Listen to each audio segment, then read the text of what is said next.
Hello mga kabibig! Welcome back sa ating bagong YouTube channel. Ito ang pinakamaingay na YouTuber sa balat ng YouTube. Ako si Kabibig, maglabag-labag na tang with evidence. Ako po kabibig, pinag-usapan na internationally ang pasabog ni ex-Congressman Zaldico at korupsyon di umano ni BBM at Martin Romualdez mga kabibig. May nakita akong post sa Facebook at chinek ko talaga kung totoo ba to. Ito yung post ni Rob Rances. Oh. Sabi ni Rob, share ko sa inyo, baka sabihin nyo, gawa ko naman to. I-share ko sa inyo kabibig at yung mga friendship natin, kung gusto niyo magbigay ng sariwang, paano dyan, pang if you're happy with the news, why not? Nandiyo sa baba. Ito.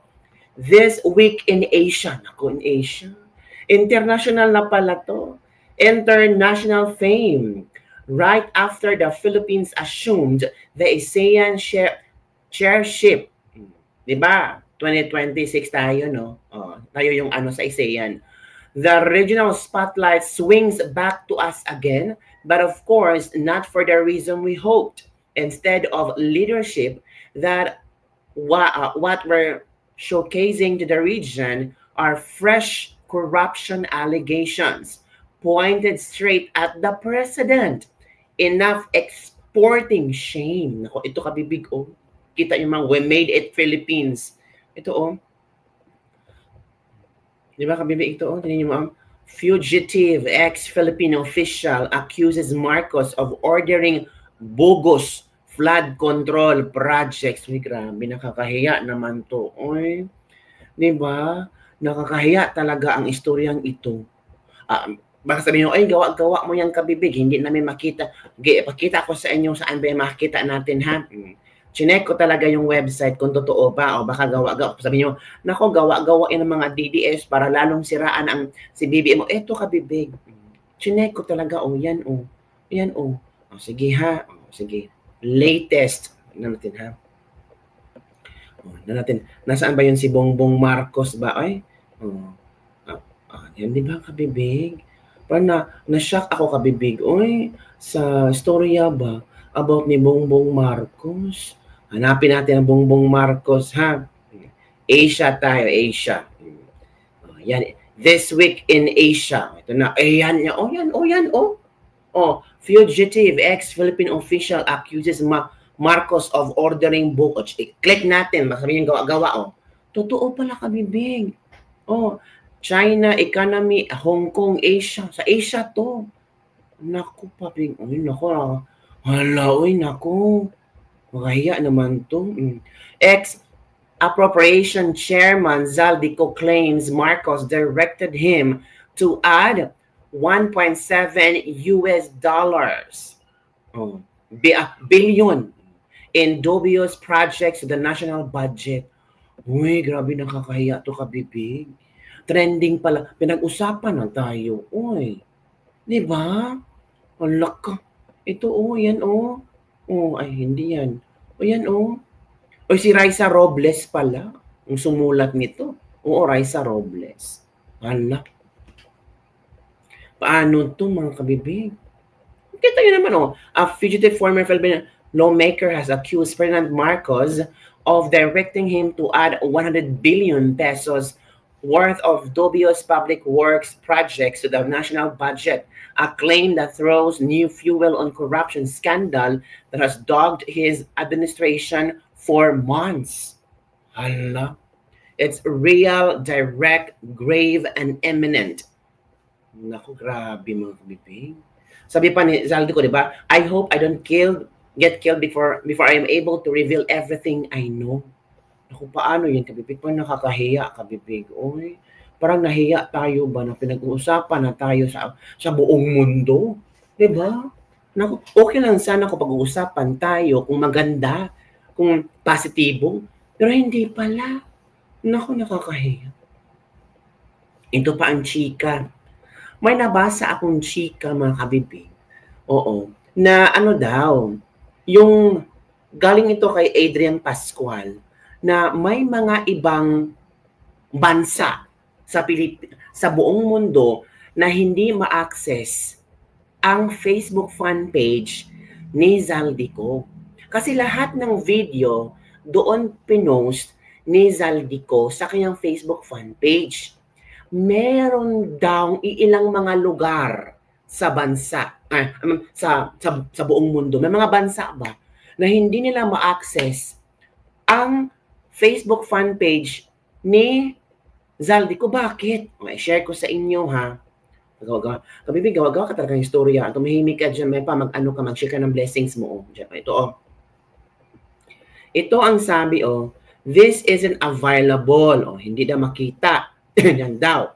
Sabi dito ni Adrian Pascual, natitempt akong mag-DL at i-share mga post ni Zaldico dahil nilagyan ng geolocation restrictions ang official FB account niya as per request di umano, aka utos ni Palaka. Hala, utos ni Palaka, ni Kukak pala. Magkano naman kaya na taxpayers' money ang ginamit para pangsuhol nila? Pero bakit ako naman mabura sa metaverse? Naka-throttle na nga itong page ko, mabubura pa, lol. Outside Philippines na na-confirm ko so far na naka-block ang page ni Zaldico ay ito yung mga lugar na block ang page ni Zaldico at hindi nyo talaga ma-access. Australia, Canada, some parts of the US, Malaysia, Taiwan, not all. UAE, Qatar, not all parts of Qatar. Hong Kong, not all. Update as of 1 p.m. Manila time. Macau, Thailand, Japan, South Korea, California, USA. As of 2 p.m., ang dami na. UK, France, Denmark, Italy, Spain, Norway, Germany, Finland, Netherlands, Sweden, Lebanon, Saudi Arabia, Israel, Kuwait, India, Mexico, Singapore, Vietnam, Myanmar, Brunei, Cambodia, Papua New Guinea, New Zealand. Ito yung mga lugar na hindi makikita at maa-access ang Facebook fan page ni Zaldico. Kaya sabi ng ilan, kung check it out using VPN muna para malaman natin if naka-block talaga page niya sa bansa na nasaan kayo. So sabi ng iba, kung naka-block man lang, kung naka-block ba ang page ng Zaldico, punta kayo sa ibang pages ng mga vloggers or sa YouTube kasi I'm sure nandun yung video ni Zaldico, mga kabibig. Hala ka, ang daming lugar ha, ang daming lugar na blinak ang Facebook fan page ni Zaldico, mga kabibig. So ayaw nilang malaman, ayaw nilang maipakita sa ibang bansa, lalo sa mga Pinoy, kung ano ang video ni Zaldico. Ito yung part 2, ipapakita ko sa inyo, lalo na yung mga friendship natin na hindi nakapanood sa dito, sa part 2 ni Zaldico.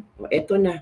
Ito na yung part 2 ni Zaldico ng kanyang mga pasabog. Okay?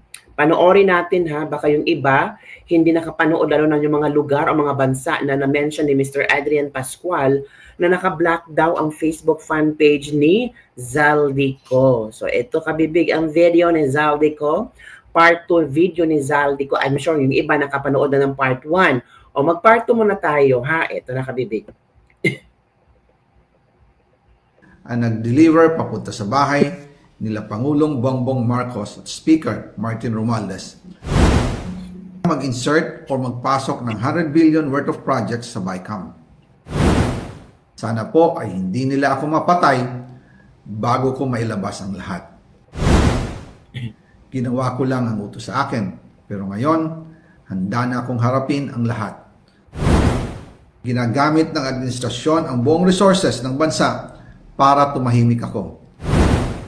That he will shoot me if I will talk.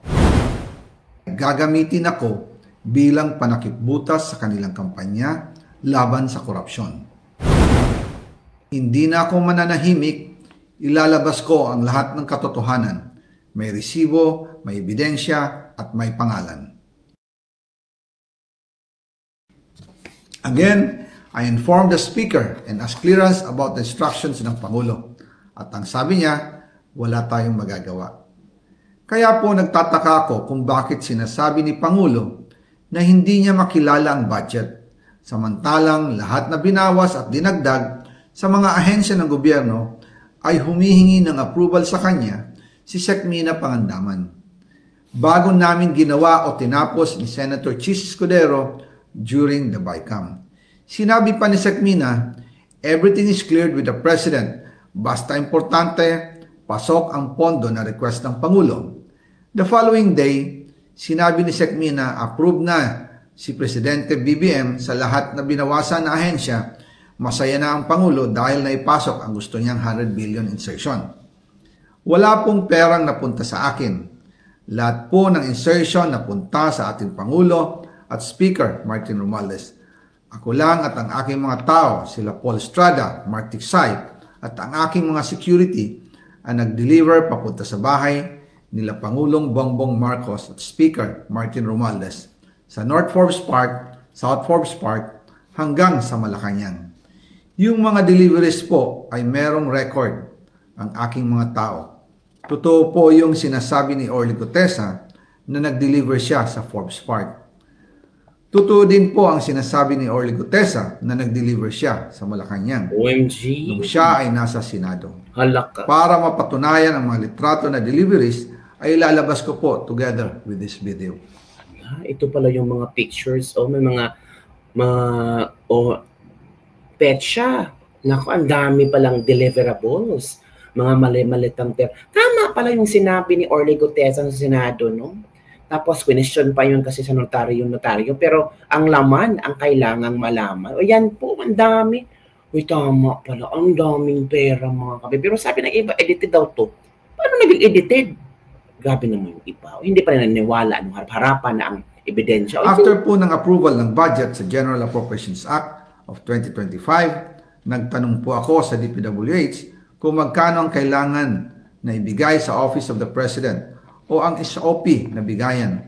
Ang sinagot sa akin ay 25%. Ang ibig sabihin nito, 25% ng 100 billion ang SOP na kailangan ibigay kay BBM mismo. In total, 25 billion ang napunta kay Pangulong Bongbong Marcos. Kaya ngayon ay hinahamon ko si Ombudsman Remulla kung seryoso talaga siya sa mga sinasabi niya sa kanyang press release na idadamay niya pati si Martin Romualdez kung magbibigay ako ng ebidensya. Patunayan niya ngayon ang pronouncement niya. Imbestigahan niya ang fraternity Brad at ang kanyang kaibigan na si Speaker Martin Romualdez kung talagang tutupad siya sa tungkulin niya. Imbestigahan din niya si President Bongbong Marcos.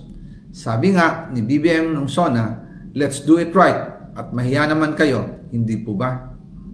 Nananawagan din po ako sa Senado na imbestigahan ang 100 billion insertion ni Presidente. Alam ko po na hindi gagawin ni Ombudsman Remulla ang hamon ko. Pero magaling ang Senado sa investigasyon at ako ay naniniwala na dahil sa kanila, lalabas ang katotohanan. May part 3 pala ito mga kabibig. Abang-abang tayo sa part 3 ha. So grabe ang mga revelasyon. Ang dami mga maleta mga kabibig, no? Maletang pera. Sabi naman ni Tio Moreno, March 11, 2025, nag-cash out sila. Same day na inaresto nila si PRRD at dinala sa The Hague. Coincidence? Or sadyang the universe is telling the world kung paano nila pinaghatian ang pera ng taong bayan just to pull down the Dutertes. Uy, grabe naman.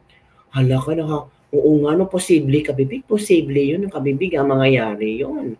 Diba? Meron bang March 11? Yan natin kabibig, ha?